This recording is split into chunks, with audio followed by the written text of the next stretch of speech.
آپ کے بارے میں اس قسم کے نام سے کوئی بات نہیں آئی، جبکہ ہمیں کوئی محمدن بھی کہتا ہم اس کو ریفیوٹ کرتے ہیں کہ وی آر ناٹ محمدنس، بالکل وی آر ٹھیک ہے، مسلمس بالکل اور ٹھیک ہے، اور ریلیجن از اسلام. درست ہے. تو آپ کے یہاں پہ لفظ احمدیت کو کیوں استعمال کیا جاتا ہے؟ وہ حضرت مسیح علیہ السلام نے، آپ نے ایک سوال کرنا تھا وہ کر لیا ہے، یہ دوسرا آپ نے زائد کر دیا ہے. معذرت مگر چاہتا ہوں. بہرحال معذرت چاہتا آپ کو عادت ہے کلاس کو جتنا لمبا کھینچ لیں. بات یہ ہے سوری، میرا گلا پرسوں تک بالکل بیٹھا ہوا تھا، خدا نے فضل کر لیا میں بول رہا ہوں. بات یہ ہے کہ حضرت مسیح علیہ السلام نے اس مضمون پر تفصیلی کتاب لکھی ہے اور وجہ یہ بیان فرمائی ہے کہ اسلام ہی اصل نام ہے، مگر میں احمدی مسلم اس لیے کہتا ہوں لکھو کہ حضرت محمد رسول اللہ کی دو شانیں مذکور ہیں، ایک محمدی شان، ایک احمدی شان. اور شان احمدیت کی مماثلت مسیحیت سے ہے اور شان محمدیت کی مماثلت موسیٰ سے ہے. آپ کے پہلے دور میں محمدی شان نے جلوہ دکھانا تھا، اگرچہ محمد اور احمد بیک وقت آپ تھے، مگر دوسرے دور میں احمدی شان نے جلوہ گر ہونا تھا. اور اس کی تائید میں آپ نے گزشتہ عظیم مجددین کے حوالے دیے جنہوں نے یہ لکھا ہے کہ آخرین کا جب وقت آئے گا تو ایک حضرت مجدد علی ثانی یہ لکھتے ہیں کہ شان محمدیت کا رفع ہوگا اور وہ اٹھا لی جائے گی اور شان احمدیت ظہور کرے گی. اب وہ بزرگ جنہوں نے کوئی دعویٰ نہیں کیا ایسا، انہوں نے اپنے نفس کی خاطر یہ باتیں ایجاد نہیں کی. یہ ادوار ہوتے ہیں، جیسے موسیٰ کی امت موسیٰ کی تھی مگر اس کا ایک مسیحی دور مقرر تھا، اور موسیٰ نے جو پیشگوئی کی محمد نام سے کی، مسیح نے جو پیشگوئی کی وہ احمد نام سے کی. پس لازماً مسیحی دور میں آپ کی احمدی شان نے جلوہ گر ہونا تھا. اس طرف اشارے کی خاطر آپ نے فرمایا کہ اپنا نام احمدی رکھو، میرے نام پر نہیں، محمد رسول اللہ علیہ وسلم کے نام احمد کی برکت کے لحاظ سے. جزاکم اللہ. خدا. کیونکہ اب کتنے منٹ اور ہم کھینچ سکتے ہیں، کیونکہ اب میری اگلی اپوائنٹمنٹس ہیں. اب ختم ہو؟ ضروری تو ختم ہو گئے. ضروری کا فیصلہ آپ نے کر لیا ہے. حضور ایک سوال جناب محسن خان صاحب کا ہے، وہ آخری سوال ہے. اس کے بعد 1 منٹ کے لیے مہمانوں کی طرف سے ممتاز حمید اللہ جنگ صاحب شکریہ ادا کریں گے. تو اب میں درخواست کروں گا محسن خان صاحب سے کہ تشریف لائیں. سوال. ہاں محسن خان صاحب وہ آپ ہیں؟ اچھا ٹھیک ہے، تو لکھا ہوا ہے ان کو تکلیف کو دیتے ہیں. میں پڑھ دیتا ہوں. حضور سوال ہے، تمام مسلمان فرقے احمدیوں کے خلاف متحد کیوں ہیں؟ اس کی کیا وجہ ہے؟ اس کے علاوہ سعودی میں یہ حکومت عرض نے کرنا چاہتا ہوں، میں جواب دے چکا ہوں اس کا. ان کا متحد ہونا ہمارے خلاف نہیں، حق میں جاتا ہے، کیونکہ متحد ہو کر انہوں نے فیصلے کیا کیے. ایک فیصلہ متحد ہو کے یہ کیا کہ ان کو کلمہ پڑھنے کی اجازت نہیں، درست ہے کہ نہیں؟ ایک فیصلہ یہ کیا ان کو اپنے آپ کو مسلمان کہنے کی اجازت نہیں. ایک فیصلہ یہ کیا کہ مسجدیں بنانے کی اجازت نہیں. ایک فیصلہ یہ کیا کہ اذان دینے کی اجازت نہیں. ایک فیصلہ یہ کیا کہ حج کرنے کی اجازت نہیں. میں بتا رہا ہوں، میری بات سنیں. وجہ اس کی ظاہر ہے، جو میں پہلا جو حضرت مرزا صاحب نے جو سوال کیا تھا اس کے جواب میں بیان کر چکا ہوں. یا نہیں، ان کے بعد جو دوست تشریف لائے تھے انہوں نے سوال کیا، جو آزاد کشمیر سے تشریف لائے ہیں، میرپور سے. انہوں نے بات بیان فرما دی ہے کہ جب کوئی خدا کی طرف سے بھیجا ہوا مقبول ہونے لگتا ہے اور علماء کی پیش نہیں جاتی کہ اس کا رستہ روک سکیں، تو وہ پھر پہلے سے بڑھ کر روکیں کھڑی کرتے ہیں. اور وہ مسلمان فرقے جو ایک دوسرے کے خون کو مباح قرار دیتے تھے، ان کا اس بات پر اتفاق کر جانا کہ ہم اپنے اختلافات کے باوجود مسلمان کہلانے کا حق رکھتے ہیں اور احمدی نہیں رکھتے، ان کی بددیانتی کو ظاہر کر رہا ہے، نہ کہ ان کے تقویٰ کو ظاہر کر رہا ہے. اب آپ سوچئے کہ بریلویوں کے متعلق دیوبندی کیا کہا کرتے تھے؟ وہ کہتے تھے پکے مشرک ہیں، ان کے شرک میں ادنا سے شک کی بھی گنجائش نہیں. اور شیعوں کے متعلق کہتے تھے جو خلافت راشدہ کے اول 3 خلیفوں کا منکر ہے، وہ اسلام ہی کا منکر ہے، وہ منافق ہے، وہ آیت استخلاف کے سچا ہونے کی راہ میں حائل ہے. یعنی اس کا عقیدہ یہ بنا کہ خدا نے تو وعدہ کیا تھا کہ رسول اللہ علیہ وسلم کے بعد خلافت کو جاری فرمائے گا، اور آنکھیں بند کرتے ہی منافق سوار کر دیے. وہ کہتے ہیں، کہا کرتے تھے، ابھی بھی کہتے ہیں کہ ان کا اسلام سے کوئی تعلق نہیں. اپنی اپنی جگہ یہ کہتے ہیں نا. پھر جب اس بات پر اکٹھے ہو گئے کہ اسلام کی ایسی تعریف کرتے ہیں کہ سوائے احمدیوں کے کوئی مسلمان اسلام سے باہر نہ جائے، تو ان کا جھوٹا ہونا ثابت ہو گیا، ان کی منافقت ثابت ہو گئی. اور وہ منافقت کچھ دیر کے لیے دبی رہی ہے، اب پھر اچھل پڑی ہے. اب پاکستان میں سپاہ صحابہ، سپاہ محمد کے نام پر جو فساد برپا ہو گیا ہے، یہ بتا رہا ہے کہ اس وقت جب یہ اکٹھے ہوئے تھے، ان کی اس سرشت میں اس وقت جھوٹ داخل تھا. اس لیے مختصر جواب میں دے سکتا ہوں، اب جو وقت ختم ہو گیا، اس پہ ملتے جلتے جواب پہلے آ چکے ہیں. حضور، محسن خان صاحب کا دوسرا سوال یہ ہے کہ اس کے علاوہ سعودی حکومت نے احمدیوں پر حج کرنے پر پابندی کیوں لگائی؟ وہ میں جواب پہلے بھی دے چکا ہوں. حضرت رسول اللہ صلی اللہ علیہ وسلم پر اور آپ کے ساتھیوں پر حج پر پابندی لگی تھی کہ نہیں لگی تھی؟ کیوں لگی تھی؟ خانہ کعبہ تو محمد رسول اللہ علیہ وسلم کی بعثت کی خاطر قائم کیا گیا تھا، عالمی اس مذہب کی خاطر. اور پابندی کس پہ لگتی ہے؟ محمد رسول اللہ پر.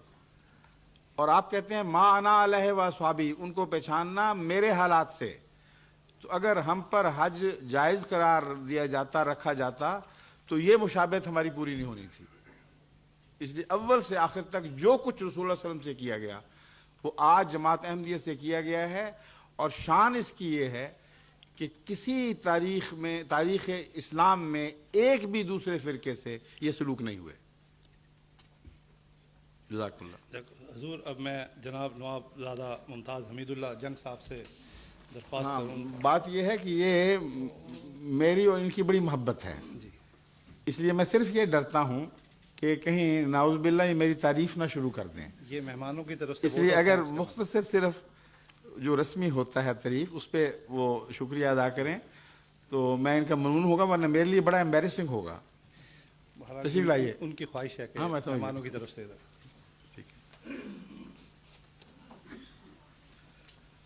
اب حضور نے تو راز فاشی کر دیا. مجھے ناچیز اور نااہل کے سپرد جو یہ فریضہ ادا کیا گیا کہ میں تحسین و تشکر پیش کروں، تو میں تو حضور پر انوار کا میں غیر احمدی ہوں، یہ سامعین کو معلوم ہونا چاہیے. لیکن آپ میرا مرکز عشق ہیں، اور ذکر اس پریوش کا اور پھر بیان اپنا بہت مشکل کام ہے.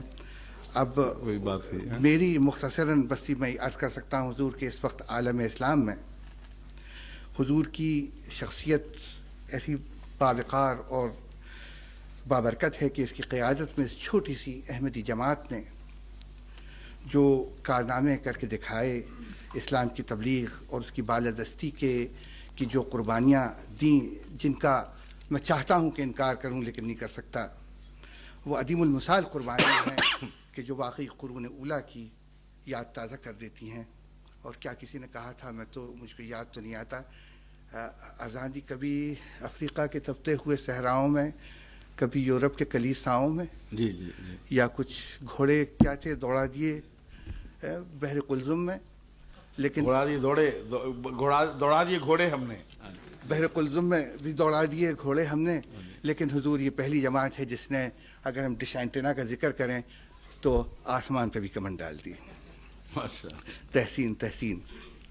اب حضور یہاں پر میرے حبیب اور دوست بھائی لقمان میاں نے کہا، آپ کی طرف اشارہ کرتے ہوئے، کہ حضور ہمارے لیے ایک خزانہ ہے. تو حضور میں بتاتا ہوں کہ آپ انہی کا خزانہ نہیں ہیں، ہمارا بھی خزانہ ہے. دل بہت چاہتا ہے کہ اس خزانے کو لوٹ لیں، لیکن اللہ توفیق ہمارا ظرف. جزاکم اللہ احسن الجزا. خزانہ جتنا چاہیں لوٹیں، اگر یہ خدا کے عطا کردہ ہے تو ختم نہیں ہوگا. اب اپنے ظرف کا لطف ہے، اپنے جو خزانے خدا دیتا ہے وہ ختم نہیں ہوا کرتے. اپنے ظرف کی بات ہے. حضور آج اس تھوڑے سے وقفے میں جو حضور نے ایک حکیمانہ اور تحلیل و تجزیے کے ذریعے جو اسلام پہ روشنی ڈالی، وہ ایک ادنا سی مثال تھی حضور کے واقعی اس عمیق علم کی. اور اس وقت عالم اسلام کا حال دیکھ کے ایک کسی شاعر نے، پھر مجھ کو تو نام نہیں یاد آتا، آپ زیادہ پڑھے لکھے ہیں، رشتہ الفت میں ان کو گھر پہ رو سکتا تھا تو، پھر پریشان کیوں تیری تسبیح کے دانے رہے. حضور اس جماعت کو دیکھ کے یہ معلوم ہوتا ہے کہ کہیں کچھ کیمیائی اثر ہے، کہ وہ راز معلوم ہو گیا ہے کہ جس راز کے ذریعے یہ تسبیح کے دانے پھر جڑتے چلے جاتے ہیں. ماشاءاللہ، بہت اور حضور آپ کی فصاحت و بلاغت تو ماشاءاللہ وہ تسبیح کے دانے پرونے کی مثال تازہ کر رہی ہے. بس ختم کرتا ہوں حضور، وقت کی کمی ہے. پا گئی آسودگی کوئے محبت میں اب خاک، آوار جو مدتوں آوار جو حکمت کے صحراؤں میں تھی. جزاکم اللہ حسن جزا. ماشاءاللہ ابھی تو میں نے ان کو روک رکھا تھا. یہ بہت فصیح و بلیغ، بہت ہندوستان کے ایک معزز خاندان کے چشم چراغ ہیں، اور ہندوستان کی مذہبی تاریخ میں اس خاندان کے حوالے سے بات مکمل نہیں ہوتی. اور اس کی تفصیل میں آپ کو اس وقت نہیں بیان کر سکتا، لیکن میرے ساتھ ان کی خطابت، ان کی جو پرانی کتب میں ان کے آباء و اجداد کے ذکر ملتے ہیں، اس کے حوالے سے میں بتا رہا ہوں کہ ہندوستان کی مذہبی تاریخ میں اس خاندان نے بہت اہم کردار ادا کیا ہے. ذاتی طور پر ان کی عمر کا اکثر حصہ ان سب علماء سے ملنے جلنے، ان کے ساتھ قرب حاصل کرنے میں گزرا ہے جو بھاری اکثریت جن کی احمدیت کے مخالف ہے. اور اس سب پس منظر کے باوجود جو زندگی کے فارمیٹیو ایئرز میں انہوں نے احمدیت کے خلاف باتیں سن رکھی تھیں، جب ان کے ایک دوست نے ان سے کہا کہ ہمارے مرزا صاحب کا خطبہ آتا ہے، وہ بھی سن لو، دیکھ لو، تو ان کی فطرت کی جو تھی نا اندر کی روشنی، کسی دلیل میں نہیں گئے. انہوں نے خطبہ سنا کہ دیکھو یہ بات میں بتا دیتا ہوں، یہ آدمی سچا ہے، یہ جھوٹا نہیں ہے. اور پھر محبت بڑھتی گئی. مجھے کہ لکھتے رہے کہ اسلام کا اب مجھے پتہ لگا ہے کہ عرفان کس کو کہتے ہیں، ورنہ پہلے تو تذکرے علماء سے دوستیاں گفت و شنید چلا کرتی تھی، مگر اسلام کے معنی کی روح نہیں سمجھ آتی تھی. تو یہ ان کی مہربانیاں ہیں، ان کی محبت ہے، اللہ ان کو جزا دے. لیکن جب تک دل میں نور تقویٰ نہ ہو، ایسی عظیم انقلابی تبدیلی واقعہ نہیں ہو سکتی. جبکہ فخر کے ساتھ یہ کہہ سکتے تھے کہ سارے ہندوستان کے چوٹی کے علماء میرے ذاتی واقف ہیں اور میں بہت کچھ جانتا ہوں احمدیت کے متعلق. اس سب کو ایک طرف پھینک دیا اور نور نظر سے جو مشاہدہ فرمایا اس کو فوقیت دی. تو اللہ تعالیٰ ان کو بہترین جزا دے. اور آپ سب کو میری یہی آپ سے استدعا ہے کہ قرآن نے ہدایت کی شرط کے لیے تقویٰ کو سب سے اول قرار دیا ہے. ہدی للمتقین، پہلی آیت میں ہی سورہ بقرہ میں یہ بیان کر کے فرما دیا کہ تمہیں جتنا چاہے علم پر ناز کر لو، اگر تقویٰ نہیں ہوگا تو یہ کامل کتاب بھی تمہاری ہدایت نہیں کر سکے گی. تو اللہ سے یہ دعا مانگیں کہ ہمارا تقویٰ بھی کامل فرمائے، آپ کا تقویٰ بھی کامل فرمائے. پھر جو رستہ بھی جائے گا خدا کی طرف ہمیں اکٹھا کر دے گا. اس کے بعد میں اجازت چاہتا ہوں. السلام علیکم، خدا حافظ.